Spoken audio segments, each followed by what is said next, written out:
Thousands of migrants desperate to get to Europe are being held in detention centres across Libya.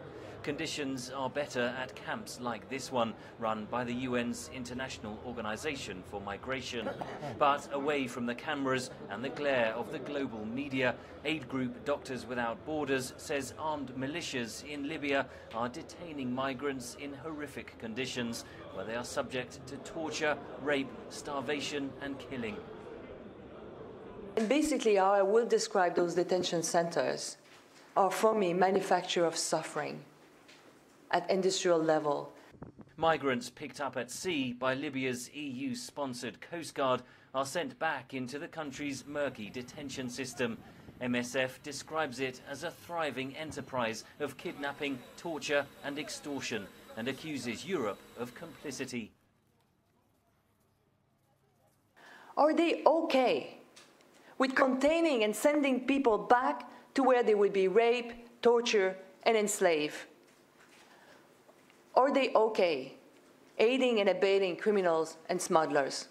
The EU's Executive Commission denies ignoring the treatment of migrants in Libya. Italy has led the European operations there. Speaking Thursday, Italy's Prime Minister pledged he will demand improved conditions in the detention centres.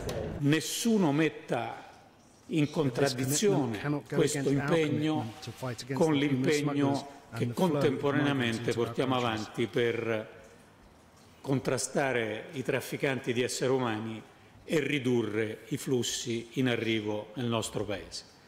The EU is struggling to balance public pressure to end the migration crisis with the bloc's much vaunted human rights values, says Libya analyst Riccardo Fabiani.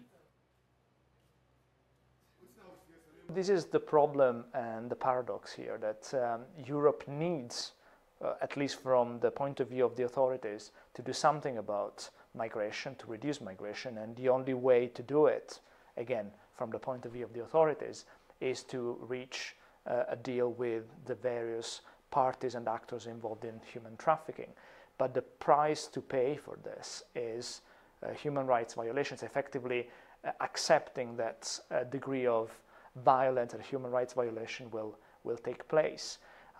Fabiani says Europe appears increasingly willing to pay that price to end the crisis.